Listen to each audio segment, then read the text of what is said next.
Olá, bom dia, boa tarde, boa noite, meu querido seguidor, minha querida seguidora, você que me segue aqui no meu canal no YouTube. Muito feliz em estar aqui com o projeto Torpedo 365. Esse projeto fantástico, maravilhoso, que tem como objetivo todos os dias levar uma mensagem para você, uma mensagem de paz, uma mensagem de conhecimento bíblico, uma mensagem que pode transformar o seu dia, pode aproximar você mais ainda do nosso Criador. Então, minha gratidão profunda. Faltam apenas cinco inscritos para atingirmos nossa meta do mês de junho, que é 4.000 inscritos no meu canal. Então, gratidão você que tem contribuído, você que tem deixado seu comentário, seu like, tem compartilhado os vídeos, porque essas ações é que ajudam no crescimento do canal. Muito, muito, muito grato mesmo a você. E continue compartilhando, né? Assim o canal vai crescer cada dia mais. Hoje o Torpedo 172.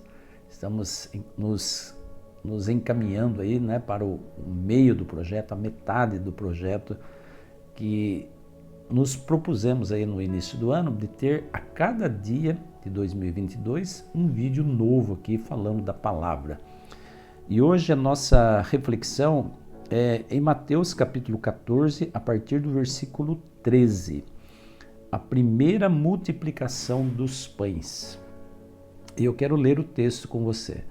Ouvindo o que havia ocorrido, Jesus retirou-se de barco, em particular, para um lugar deserto. As multidões, ao ouvirem falar disso, saíram das cidades e o seguiram a pé. Quando Jesus saiu do barco e viu tão grande multidão, teve compaixão deles e curou os seus doentes. Ao cair da tarde, os discípulos, aproximando-se dele, disseram: "Esse é um lugar deserto e já está ficando tarde. Manda embora a multidão para que possam ir aos povoados comprar comida." Respondeu Jesus: "Eles não precisam ir. Deem-lhes vocês algo para comer." Eles disseram: "Tudo que temos aqui são 5 pães e 2 peixes. Tragam-nos aqui para mim", disse ele. E ordenou que a multidão se assentasse na grama, tomando os 5 pães e os 2 peixes e olhando para o céu, deu graças e partiu os pães. Em seguida deu-os aos discípulos e esses à multidão. Todos comeram e ficaram satisfeitos. E os discípulos recolheram 12 cestos cheios de pedaços que sobraram. Os que comeram foram cerca de 5.000 homens, sem contar mulheres e crianças. Que relato maravilhoso! Que relato precioso! Um milagre aconteceu aqui. Aliás, a vida de Jesus foi repleta de milagres, milagres em favor do próximo, milagres em favor da humanidade. E aqui aparece um milagre no âmbito material, o milagre da comida multiplicada, do pão e dos peixes multiplicados. Um milagre que fala que Jesus se preocupa sim com as nossas necessidades materiais, fisiológicas, e ele supre a cada uma dessas necessidades. Mas esse texto ensina muitas coisas para nós. Uma delas é que ele é o grande, todo-poderoso.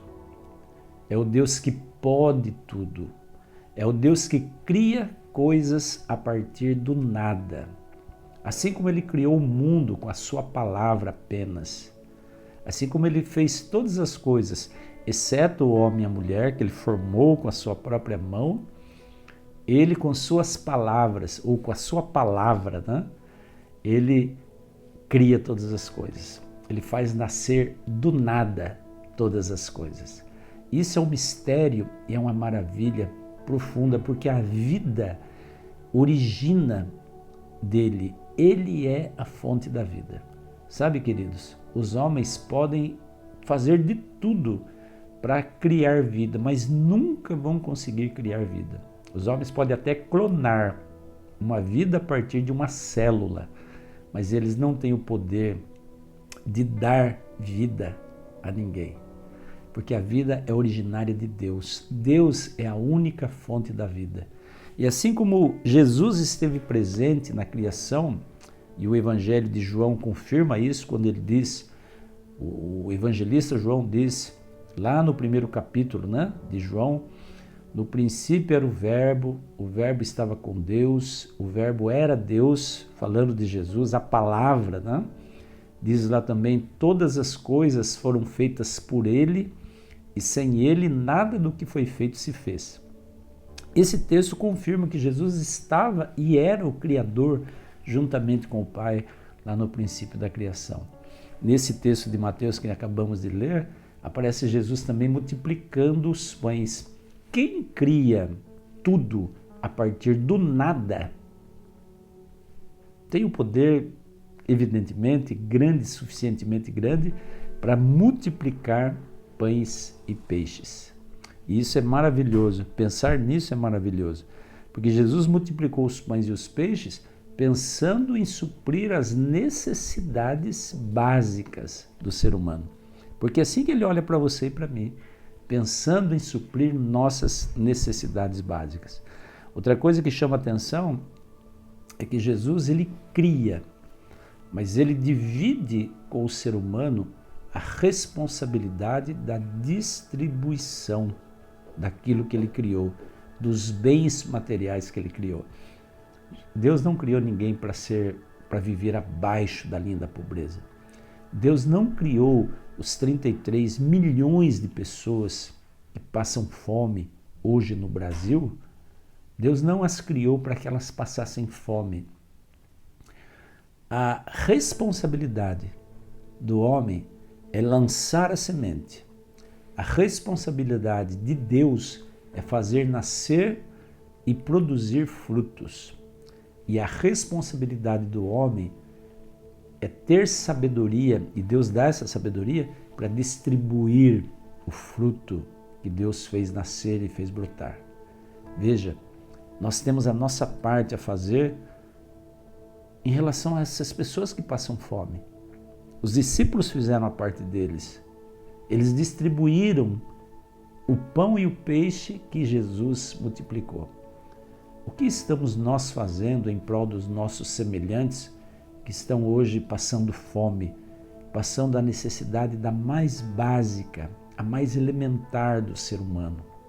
Nós temos a nossa parte e a nossa responsabilidade a desempenhar. Não há dúvida nenhuma disso. Uma outra lição que esse texto nos ensina é em relação ao não desperdício de alimento. Veja que após a multidão toda ser alimentada com os pães e os peixes multiplicados por Jesus, os discípulos recolheram daquilo que sobrou 12 cestos cheios de pedaços. Eles não desperdiçaram. Jesus ensina a lição aí do não desperdício de alimento. Não sei se você sabia, mas o Brasil é um dos países que mais desperdiçam alimentos. Basta você ir nos finais de feira para ver quanta coisa, ainda que poderia ser aproveitada, que é jogada no lixo. E é um contrassenso muito grande isso. Enquanto tanto alimento é desperdiçado, tantas pessoas, por outro lado, estão aí passando fome, estão morrendo de fome, literalmente. E, finalmente, o que me deixa assim extasiado nesse relato, quando a Bíblia diz que aqueles que foram beneficiados por essa multiplicação de pães e peixes ali na ocasião, foram cerca de 5.000 homens, sem contar mulheres e crianças. Eu, fazendo uma conta assim por cima, né? Vamos dizer que ali tinha o dobro de homens em relação a mulheres e crianças. Se a gente fizer essa conta simples, nós vamos ver que tinha pelo menos ali 7.500, 8.000 pessoas que foram alimentadas por esse milagre da multiplicação dos peixes e dos pães. Esse texto ensina muitas lições para nós. Mas talvez a maior lição que nós possamos aprender hoje e que eu quero passar para você aqui, nessa reflexão, nesse torpedo, é que Deus não está disposto a suprir somente nossas necessidades espirituais. Ele está também disposto a suprir as nossas necessidades materiais. O que nós precisamos fazer? Pedir a Deus exatamente aquilo que nós precisamos. Eu aprendi ainda há pouco tempo, através de uma pessoa que eu atendi, ela me ensinou uma lição fantástica. Ela disse assim para mim: Antônio, ponha na sua cabeça que você deve pedir a Deus coisas específicas. Um filho, quando ele pede um presente ao pai, ele é bem específico. Pergunte ao seu filho, à sua filha, o que eles querem ganhar no aniversário deles. Eles vão dizer: pai, mãe, eu quero isso. Raramente eles vão dizer assim: o que você me der, tá bom. Eles vão ter algo específico. Se eles forem ainda pequenos, eles vão dizer: eu quero essa boneca, eu quero esse carrinho, eu quero esse celular, eu quero essa roupa. Eles são bem específicos nos pedidos deles. Por que nós não podemos ser específicos nos pedidos que nós fazemos a Deus? Às vezes nós somos muito genéricos, né? Nós dizemos: Senhor, eu preciso das tuas bênçãos. Mas que bênção exatamente você está precisando? Peça a Deus, leve a Deus sem constrangimento esse pedido, seja específico com Deus. Senhor, eu preciso disso, eu quero isso na minha vida. Sabe, fale exatamente para Ele o que você tem necessidade. Você vai falar assim: mas Ele não sabe das minhas necessidades? Lógico que Ele sabe todas as coisas. Mas Ele fica feliz quando você especifica o seu pedido a Ele.